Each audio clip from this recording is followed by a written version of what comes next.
Happy gardening. Okay, so my greenhouse has arrived and I have taken it out the box as you can see.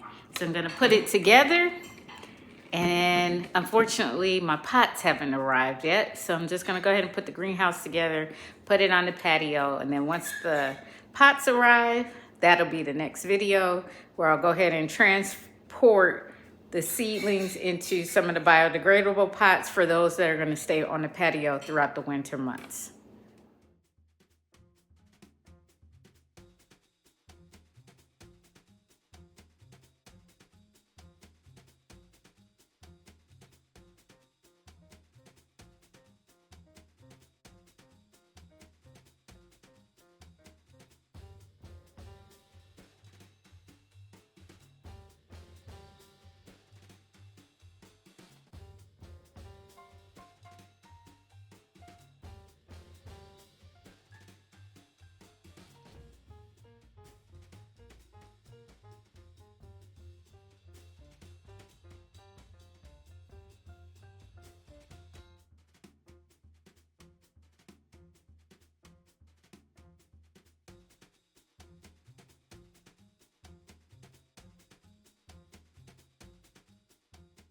As you can see, I have purchased some more grow lights, and I have biodegradable pots because I have to plant more seed. I now have my greenhouse set up, and we're going to take the plants that we have, place them into these pots so that way we can sell them, and also take the plants that are over here, move them into the biodegradable pots so that they can go directly into the garden, and I can use those to start a whole new round of seeds. So you'll see plenty of different videos with all of this today. Okay, so as you can see, I have my tool. This is going to help me to be able to remove the plant from the pot to place them into its new pot. I have my gloves, and I also have some Happy Frog soil. This soil has fertilizer in it, and so it's going to help me with those plants as I put them into the new pots. I'm going to add this into the soil, and for those that I'm starting over, we will start with the seed starting mix for the brand new one. Okay, so as you can see, I have everything set up on the table, and we're going to go ahead and transplant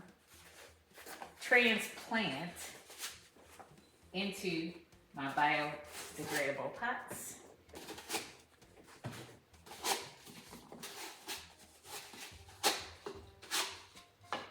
Probably should have pulled these off before I put the gloves on. Okay.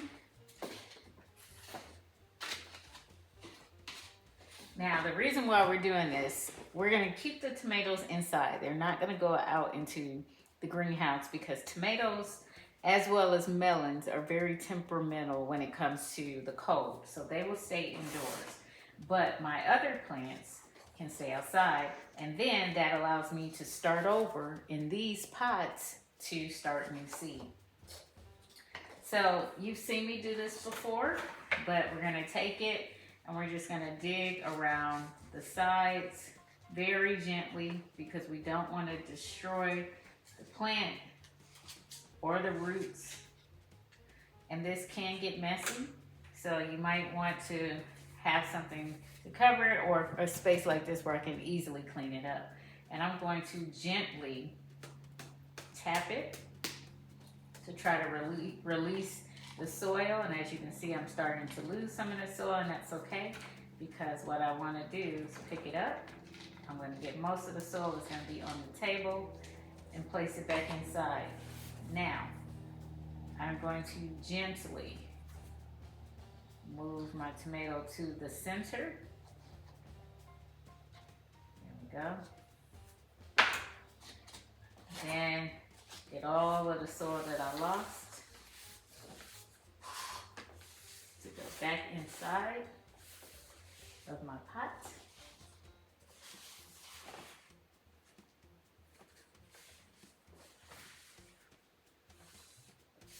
I said, this can get pretty messy. And then I'm gonna try to evenly distribute it around my tomato plant. Get it as close to the center of the pot as possible so it has more room for the roots.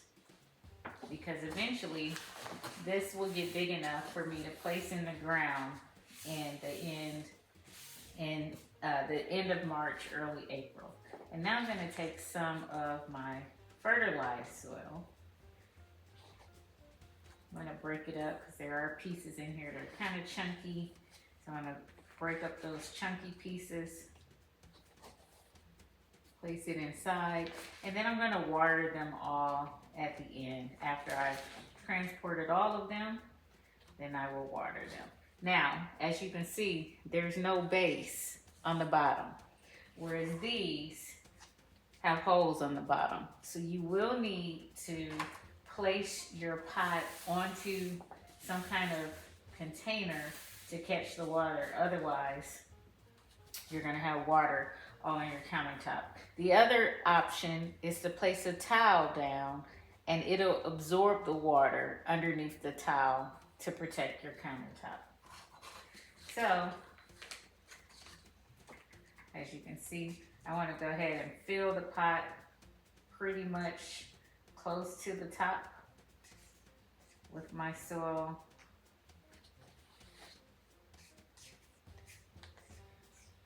And then again, so I won't have to transport them again.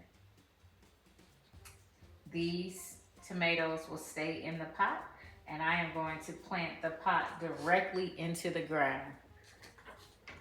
So I won't have to transport them or worry about them bending again.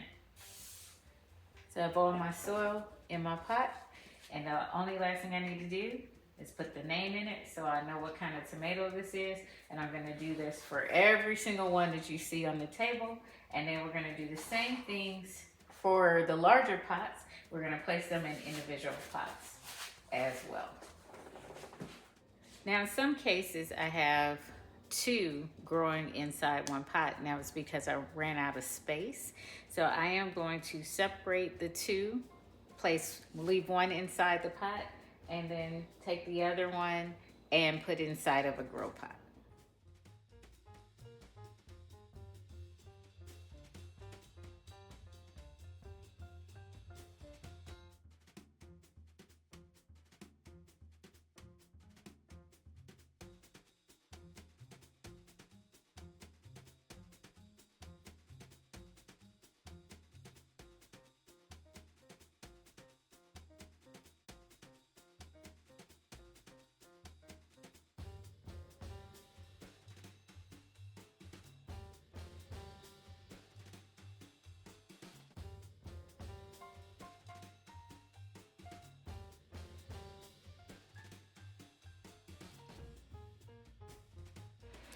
Okay, so now you see I have all of my tomato plants in the biodegradable containers. That way they can go directly into the soil when I'm ready to plant it in a couple of months. The next step is to now take the planters that I had in the greenhouse outside, move those into the pots, and then the last step will be to take the rest that's on the windowsill here and move them over to biodegradable pots as well. And then finally, I will start a whole nother round of seeds. Okay, as you can see, I have taken all of my pots and made them into biodegradable. My doctor says that I should try to eliminate as much plastic as possible. So I have switched them all over. And as you can also see, I started a new seed. Today's the 4th. So I have some new seed that's starting, and also the biodegradables. As you see, I've closed the greenhouse, but you can see inside that I have all of my cold weather plants inside of the greenhouse. Cold weather plants inside the greenhouse, and have much more room because I will need to plant all of my mint and place it out.